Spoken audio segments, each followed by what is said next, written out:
Today we'll be looking at 11 little known facts about George Washington. He's America's first president, the icon we all think we know, but in reality he was a complicated human being. Fact number 1. Washington only had a grade school education. The first president's formal schooling ended when he was 11 years old, after his father died. That event cut young George off from the opportunity to be educated abroad in England, a privilege that had been afforded to his older half-brothers. Washington's mother never remarried, forcing the adolescents to shoulder weighty burdens at a young age. As the oldest child of 6 from his father's second family, she taught him how to run a tobacco farm, and at the age of 16, he took his first job as a land surveyor. For the rest of his life, Washington would be embarrassed by his stunted schooling. Fact number 2. At age 22, Washington led a disastrous military skirmish that sparked a world war. As France and Britain fought for territory at the edges of the North American colonies, Virginia sided with the British. As an officer in the Virginia militia, Washington was sent to the Ohio Valley, now western Pennsylvania, with some 150 troops to help repel any attacks by the French.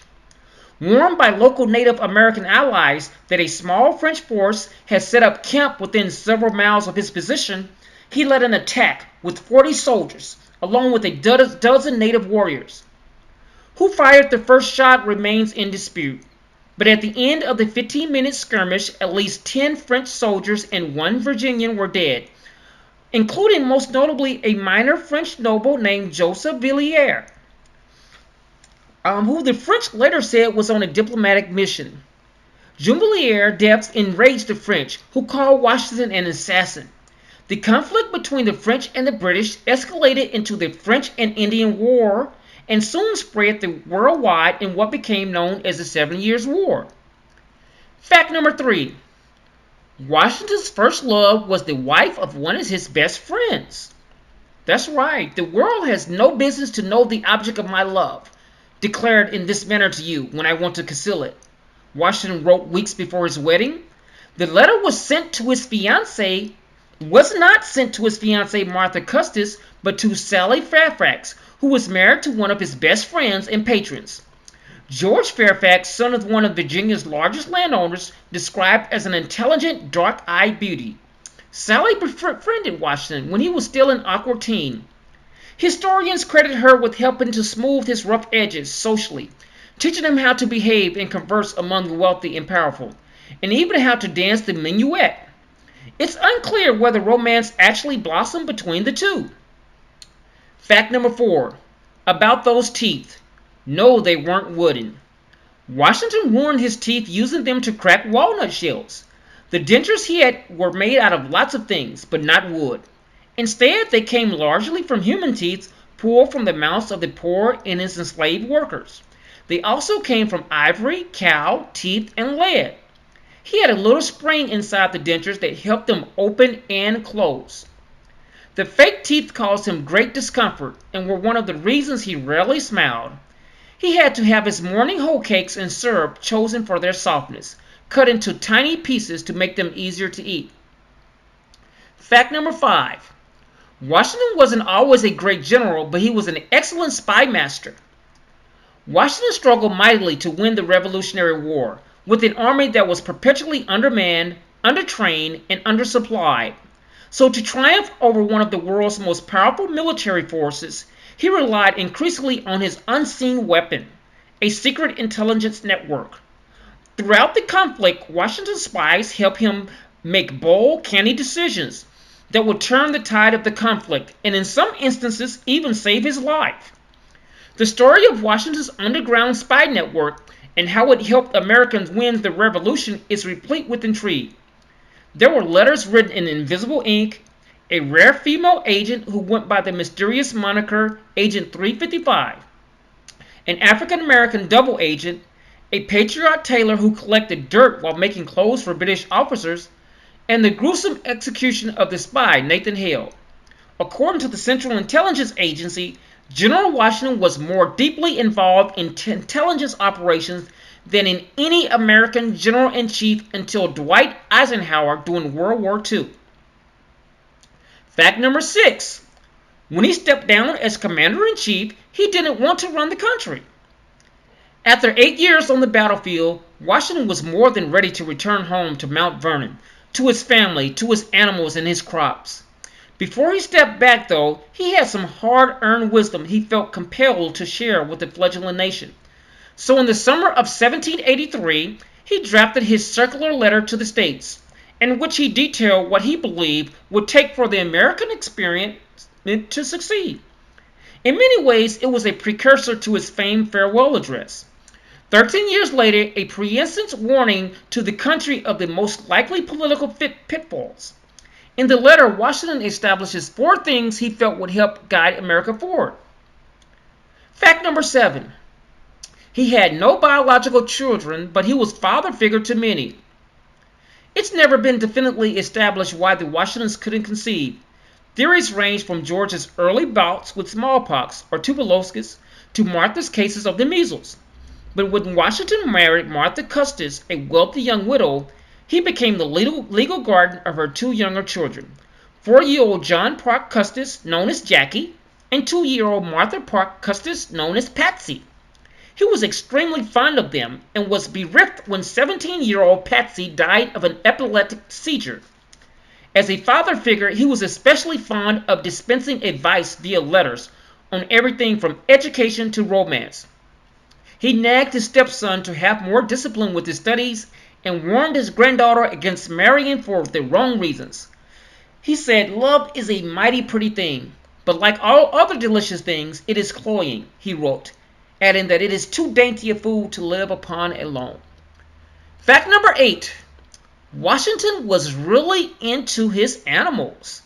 Washington wasn't just America's first president, he was also its first mule breeder. Recognizing the value of the mules for farmers, Washington is believed responsible for creating the mule stock that powered American agriculture in the South for generations. And mules weren't the only animals he bred. In addition to many varieties of birds, Washington kept many canine breeds at Mount Vernon, including Dalmatians, English foxhounds, French hounds, greyhounds, Italian greyhounds, mastiffs, Newfoundlands, pointers, spaniels, and terriers. A huge dog lover, he selectively bred hunting dogs for speed over the years and gave them endearing names like Sweet Lips, Venus, True Love, Taster, Tippler, Drunkard, and Madam Moose. Fact number 9. Washington was pretty cagey when it came to his religious beliefs. When it comes to his personal religious beliefs, Washington was tough to read. With so few accounts to draw from, historians are mostly limited to analyzing what Washington did, to try to understand what he may have believed. The trouble is, even his most straightforward actions can at times appear contradictory. The first president encouraged his fellow Americans to show up for worship, for instance, but he sometimes struggled to attend church himself, for weeks at a time. For many years, he served as a dedicated vestryman and church warden, but left services instead of taking communion. And while he peppered his writings with reference to providence, there is comparatively little mention of God or Jesus Christ. Fact number 10. He had a complicated relationship with slavery. Washington's contradictory attitudes towards slavery are one of the great mysteries of his life and legacy. Like nearly all wealthy Virginia landowners, he owned enslaved people who worked his land. He received the first enslaved people of his own when his father died in 1743. Washington, just 11 years old at the time, was willed 10 enslaved people.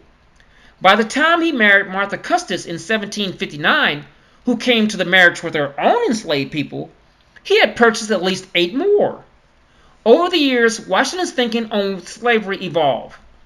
During the Revolutionary War, he became more uncomfortable with the thought of purchasing and owning other human beings. While he supported abolition in theory, he never tried it in practice. His plantation, his wealth, and his position in society depended on enslaved people to work as laborers. When one of Martha's enslaved people fled to freedom in 1796, Washington spent the last 3 years of his life trying to force her to return.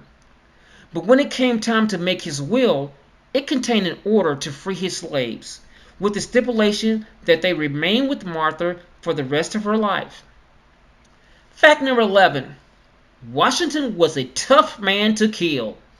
A tall and robust man, Washington survived multiple life-threatening situations.